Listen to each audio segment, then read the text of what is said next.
Hello, তোমরা সবাই কেমন আছো?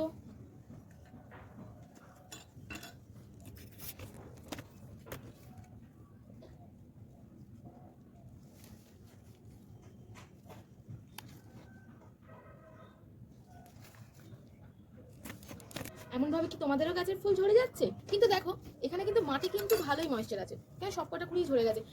কেন এখানে সবকটা কুড়ি ঝরেছে সেটা তো কারণ তোমাদেরকে বলে দিই। কারণ দেখতে পাচ্ছ এখানে যে সাদা সাদা পিঁমড়ের ডিম পেড়েছে, এরা আর কি ফুলের সব রসগুলো খেয়ে নিয়েছে। খেয়ে নিয়ে ফুলের যত সব নিউট্রিয়েন্টস ছিল যেগুলো দিয়ে সে তার পরিচর্যা করছিল সেগুলোকে তারা সব ডিম পেড়েছে, এগুলোকে সব খেয়ে নিয়েছে।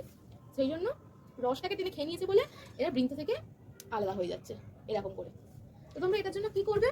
প্রথমেই বলে দিই, যারা যারা গার্ডেনিং করছো তাদের কাছে এই দুটো টুল থাকা খুবই ইম্পর্টেন্ট। এই কাঁচিটা হচ্ছে শুকনো ডাল কাটা। যে ডালগুলো আমাদের গাছের ডালগুলো যেগুলো শুকিয়ে গেছে, মানে যেই ডালগুলো তোমরা দেখবে ভাঙতে গেলে এরকম করে আওয়াজ হবে, এরকম একটা আওয়াজ হয় দেখবে, সেই ডালগুলো কাটার জন্য এই কাঁচিটা, বুঝলে? এই কাঁচিটা দিয়ে সেই ডালগুলো কাটার, ওকে? আর এই কাঁচিটা হচ্ছে আমাদের বেশি কাজে লাগবে। এই কাঁচিটা দিয়ে না আমরা সব এই গাছের ডালগুলো কাটবো। যেই ডালগুলো জ্যান্ত থাকে সেই ডালগুলো কাটার কাঁচি হচ্ছে এইটা। তো আমরা কি করব, এখন ডালগুলোকে প্রথমে একটুখানি কাটাই ছাটাই করবো, বুঝলে? সবকটাই এতেই পোকা ধরে নিয়েছে, যেহেতু এই পাতার পিছনে পিছনে দেখো সব নিউট্রিয়েন্টস গুলো ওরা খেয়ে নিচ্ছে, সেই জন্য আমার পাতাগুলো সব হলুদ হয়ে গেছে। দেখতে পেয়েছো কিরম ভাবে খেয়েছে?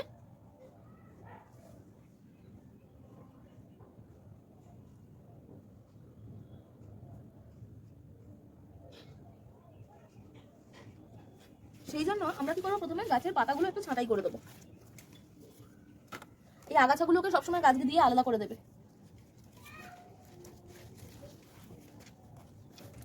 আর একটু নিচের মাটিটাকে প্রথমে একটুখানি খুঁজে দেবো, বুঝলে? কোনোদিন সবসময় যখন সার দেবে, কোনোদিন কিন্তু গাছের গোড়ায় সার দেবে না। গাছ ধরো গাছ এই মাটির মিডিলটায় আছে, তার 2 ইঞ্চি ছেড়ে, মানে এইখানে গাছ থাকলে তোমরা এই বরাবর সার দেবে, বুঝছো? এইখানে আমি ধরো এইখানে গাছ আছি, ধরো এইটা গাছ, এই ঠিক এইখান দিয়ে সার দেবে, বুঝতে পারছো? তার চারিপাশ দিয়ে মিডিলে কোনোদিন সার দেবে না, প্রয়োগ করবে না। আমি তাই জন্য প্রথমে একটু গাছটাকে খুঁচিয়ে নেব।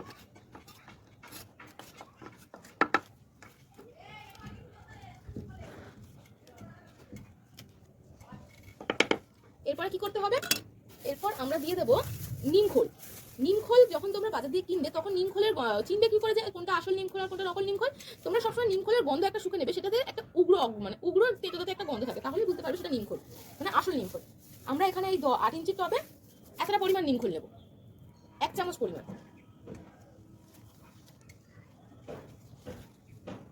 1 চামচ পরিমাণ নিমখোল, 1 চামচ পরিমাণ শিংকুচি,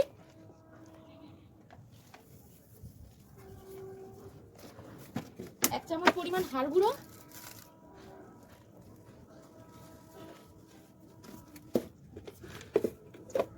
আর ফুল আসার জন্য 1/2 চামচ পরিমাণ পটাশ,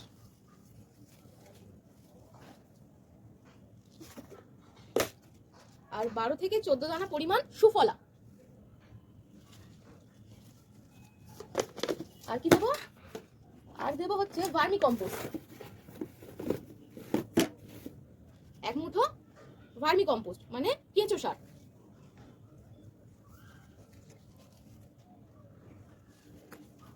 আর দেবো কি 2-4 দানা মতো ইউরিয়া, যাতে পাতার সবুজ ভাবটা আমাদের আবার ফিরে আসে। এগুলো সব দেওয়ার পর আমরা মাটিটাকে ভালো করে আবার মিশিয়ে নেব।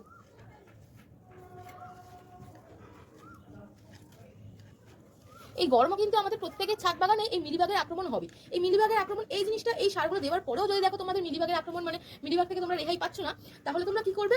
1 লিটার জল দেবে। এই একটা 8 ইঞ্চি টবের জন্য 1 লিটার জল। 1 লিটার জলের মধ্যে 1 চামচ হলুদ, 1 চামচ যে কোনো লিকুইড সোপ, মানে যে কোনো সোপ, মানে কি ডেটল হতে পারে, শ্যাম্পু হতে পারে, সেটা যে কোনো কিছু হতে পারে, সেটা মিশিয়ে নিয়ে তার মধ্যে একটা চেরা কাঁচা লঙ্কা দেবে, যাতে তার ঝাঁঝে পোকামাকড় পালিয়ে যায়। সেটা দিয়ে একদিন ভালো করে ভিজিয়ে রেখে দিয়ে পরের দিন সেটা গাছে ভালো করে স্প্রে করে গাছটাকে স্নান করিয়ে দেবে। তার 1 সপ্তাহ পর থেকে দেখবে পোকামাকড়ের হাত থেকে রেহাই পেয়ে গেছে। তো আজকের মতো এখানেই থাক, দেখা হচ্ছে নেক্সট মিনি ব্লগে। তো টাটা, বাই বাই।